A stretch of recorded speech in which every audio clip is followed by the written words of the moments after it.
Hello, Montessori. Today we're going to be reading a book called Love and Roast Chicken. And it's a trickster tale from the Andes Mountain. One day in the high Andes Mountain, Cui, the guinea pig, was climbing up and down the paths looking for something to eat.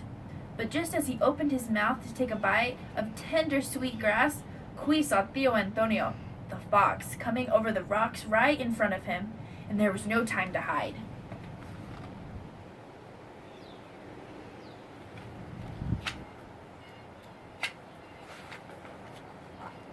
Cui thought fast. He squeezed under the edge of a great rock and pressed up with his arms. Aha! Dinner! Snarled Fox, ready to pounce. Tio Antonio! Cried Cui.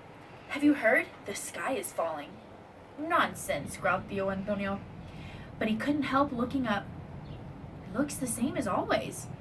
That's because I'm holding it up with my rock, said Cui. I've been here all day, and I need to go to the bathroom. Please, will you hold the rock up for just a moment? So here's the little guinea pig, and he's holding up the rock with, here's the fox.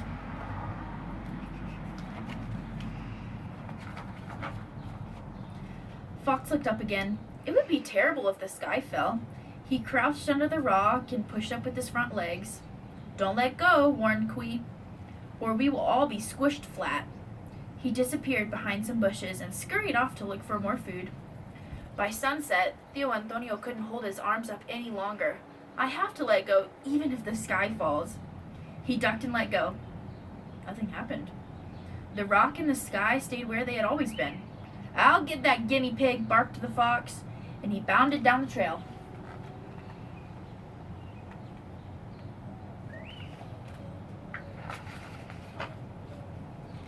Cui had just found another patch of sweet grass when he saw Fox coming. Instantly, he started digging into the side of the hill. This time I've got you, said Tio Antonio, and he grabbed Cui's leg. Amigo mio, yelped Cui. Don't you know the world is ending tonight in a rain of fire? Help me dig a safe den. I'm not going to believe you this time, declared Fox. All right, said Guinea Pig. Don't blame me when your whiskers are on fire. Do you think the guinea pig's telling the truth now? Or do you think he's just telling another lie? Fox trembled. What if it were true? He shoved Cui aside and crawled into the dugout hole. Well then, this den is for me, compadre. Go dig your own. Cui sighed. Está bien. I'll even pile some rocks in front of the door to keep you safe from sparks. When the world ends, remember, I was your last friend. The fox kind of looks a little scared in here.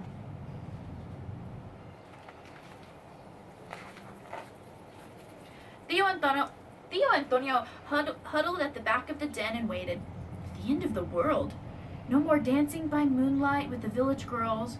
No more chicken dinners from the farmer's flock. But could this just be another trick? He peered through the rocks covering the entrance. Fuego! Flames crackled and smoke on the other side. What a good thing he was safe. When morning came at last, the flames were gone. Tio Antonio pushed away the rocks to see what the end of the world looked like.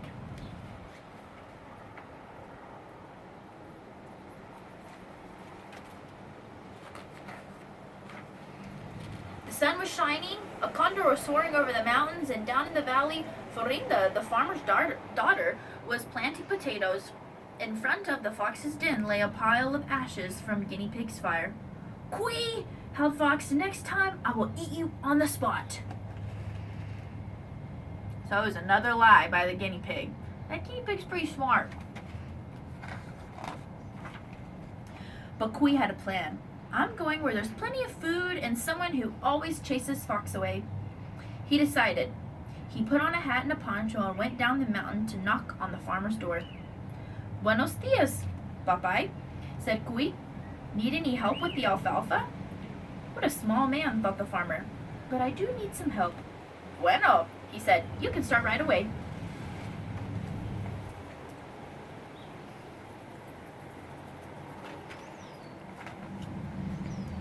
All day, Cui helped Florinda weed and hoe water the fields. But all night he feasted on some fresh alfalfa. All this food and no fox in sight. I'm going to stay here the rest of my life, he decided. Look how happy he is.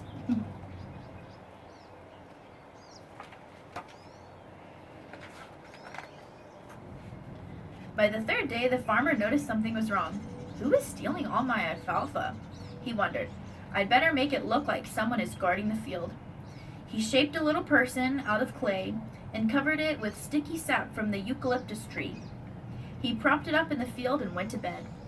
In the middle of the night, Cui crept out for a snack, but someone had gotten there before him. Buenos noches. Are you a friend of Florinda's? He said. The visitor said nothing. I said hello. Cui reached out to shake her hand, but his paw stuck. So here's the little person that the farmer created.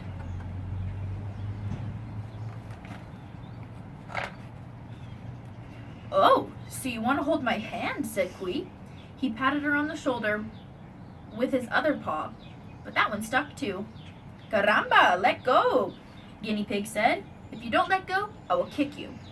But the person didn't say a word, and she didn't let go. Cui kicked hard with his right foot, which stuck.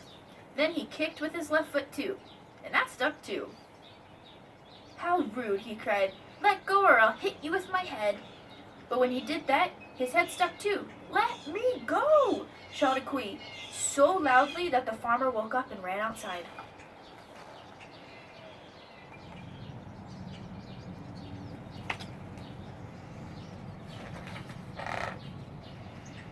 Que tramposo! What a rascal! You're not a farm worker, you're a guinea pig, cried the farmer, and you've been eating all my alfalfa.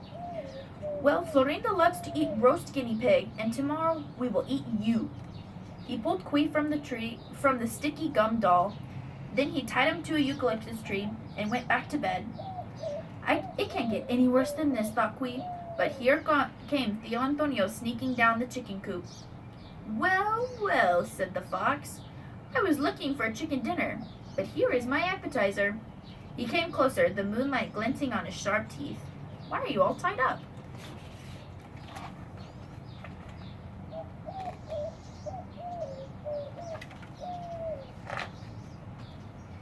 Guinea Pig gulped. Everyone wanted to eat him. Oh, Tio Antonio, he gasped, thinking fast. It's all because of love and roast chicken.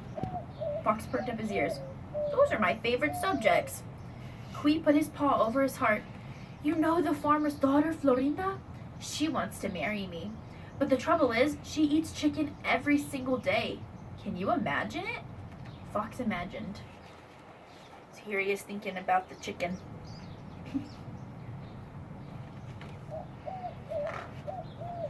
But I'm a vegetarian, declared Cui.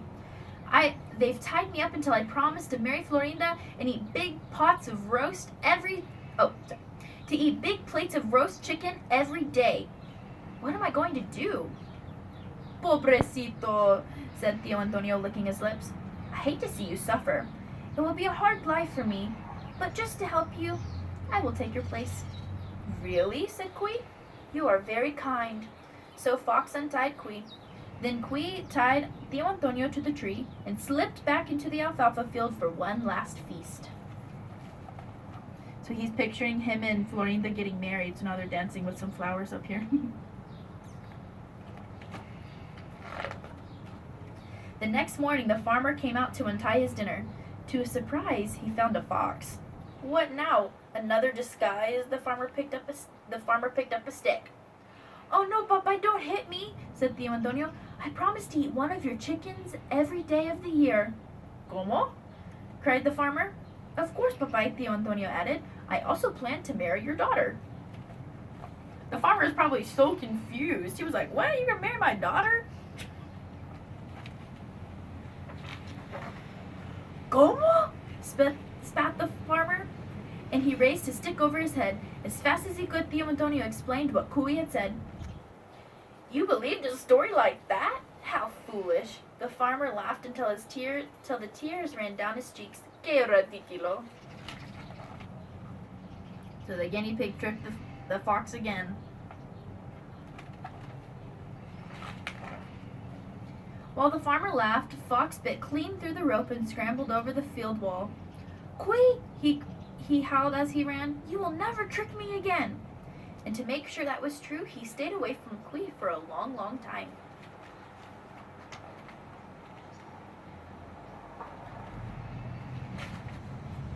The end.